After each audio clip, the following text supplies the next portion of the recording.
General OBC में हो तो 25 में से हिंदी 25 नंबर लाइए। आरक्षण रोस्टर के अनुपालन आरक्षण का लाभ दिया जाएगा। नमस्कार दोस्तों, बिल्टोन स्टेनोग्राफर का रजिस्ट्रेशन में साफ क्लियर लिखा हुआ है कि आपकी कट ऑफ हिंदी, इंग्लिश और स्टेनो में आपको कितने प्राप्त होना चाहिए। साथ में आपको जो मेगा सूची बनाई जाएगी वो किस आधार पर आपको बनाई जाएगी और आपको एमसीक्यू में आपको कितने नंबर प्राप्त होना चाहिए, सारी जानकारी आपको इस वीडियो के माध्यम से देने वाले हैं। दोस्तों, जनरल हो या फिर ओबीसी हो, एससी एसटी या फीमेल कैटेगरी क्यों नहीं हो, सारे का हिसाब किताब हम इस वीडियो के माध्यम से संपूर्ण जानकारी हम देने वाले हैं। वैसे अभ्यर्थी जो फर्स्ट टाइम मेरे चैनल को अगर विजिट कर रहे हैं तो सब्सक्राइब और लाइक बटन ज़रूर दबा दें। दोस्तों हम स्टेनोग्राफर की कटऑफ की यहाँ बात करेंगे और यहाँ पर साफ क्लियर लिखा हुआ कि कौन कितने पानी में। तो हिंदी टाइपिंग की अगर हम बात करना चाहते हैं, वैसे कैंडिडेट जो जनरल ओबीसी में हो तो 25 में से हिंदी 25 नंबर लाइएगा तो आप उत्तीर्ण हो सकते हैं। 25 से जैसे ही आप एक नंबर लाते हैं कम तो आप फेल कर जाइएगा। ये गाइडलाइन स्टेनोग्राफर के नोटिफिकेशन में आपको लिखा हुआ है।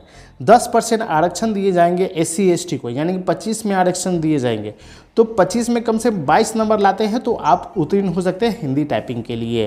फीमेल कैटेगरी की सेम कैटेगरी है, यानी कि आप 25 में से 22 नंबर लाइएगा तो आप उत्तीर्ण हो जाइएगा।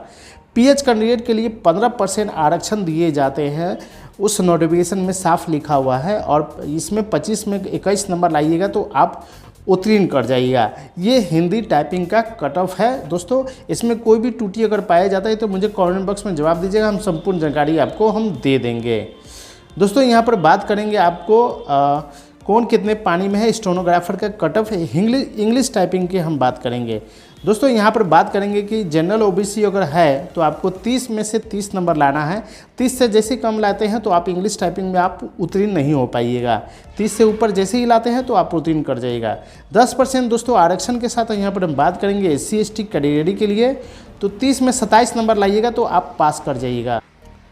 दोस्तों, 10% आपको फीमेल कैटेगरी को आरक्षण दिए जाते हैं, तो 30 में से 10% 27 आता है, तो 27 में आप उत्तीर्ण हो जाइएगा इंग्लिश टाइपिंग के लिए। इससे कम जैसे ही आप लाते हैं तो आप फेल हो जाइएगा।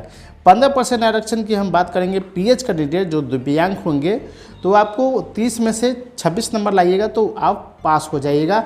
इंग्लिश टाइपिंग का कट ऑफ हम यहाँ पर बता रहे हैं। किसी को इंग्लिश टाइपिंग में प्रॉब्लम है तो मुझे कमेंट बॉक्स में जवाब दीजिएगा, हम संपूर्ण जानकारी आपको दे देंगे। दोस्तों, स्टेनोग्राफर की हम इंग्लिश हिंदी में बात करना चाहते हैं कि 70 WPM होगी, यानी कि 20 एरर की छूट दी जाएगी। इतना अगर आप लाते हैं तो आप टंकल में यानी कि आंसू स्टेनो में आप उत्तीर्ण हो जाइएगा। दोस्तों, एक चीज़ और आपको दिया हुआ है कि यहाँ पर सेम चीज़ आप पढ़िए कि हिंदी टाइपिंग मंगल फॉन्ट में होना चाहिए। ये चीज़ तो आपको पता ही है। दोस्तों, इस चीज़ की कट ऑफ तो हम बता ही दिए हैं। यहाँ पर एक महत्वपूर्ण जानकारी हम आपको देना चाहते हैं। वैसे अभ्यर्थी लेकिन चैनल को अभी तक सब्सक्राइब नहीं किए तो फटाफट चैनल को सब्सक्राइब कर ले। दोस्तों, आशुलिपिक परीक्षा, ठीक है, हिंदी या अंग्रेजी के प्रांत के अनुक्रम में मेगा सूची को आधारित पैनल बनाई जाएगी तथा विभागीय कार्यालयों निकायों में प्राप्त अध्याचना के विरुद्ध पैनल से प्रतिनियुक्त में 100 बिंदु के आरक्षण रोस्टर के अनुपालन आरक्षण का लाभ दिया जाएगा। दोस्तों, इसमें दिया हुआ है कि हिंदी या अंग्रेजी, ठीक है, प्राप्त के अनुक्रम में मेगा सूची को आधारित पैनल बनाई जाएगी, यानी कि दोनों में से कोई भी एक चीज़ अगर आज स्टेनो में पास रहेंगे तो आपको मेगा सूची बना दी जाएगी। ये बहुत ज़्यादा इंपॉर्टेंट है, ठीक है, तो इसलिए घबराने की बात नहीं है। अगर स्टेनो अगर अच्छा से आप दिए हैं तो पैनल आपका बनने का ज़्यादा से ज़्यादा चांस है। इसमें साफ क्लियर किए हुए इस नोटिफिकेशन में। और दूसरी बात रहा कि ये जो पैनल आपकी जो तैयार की जाएगी, जो रिजल्ट आपका स्टेनोग्राफर का आएगा वो 100 बिंदु पॉइंट आरक्षण रोस्टर के अनुपालन करते ही सबको बना जाएगी, यानी कि आरक्षण रोस्टर के अनुसार बना जाएगा। इस पर वीडियो मैंने दोस्तों बना दूंगा 100 बिंदु आरक्षण रोस्टर पर, तो वीडियो को देखते रहिएगा।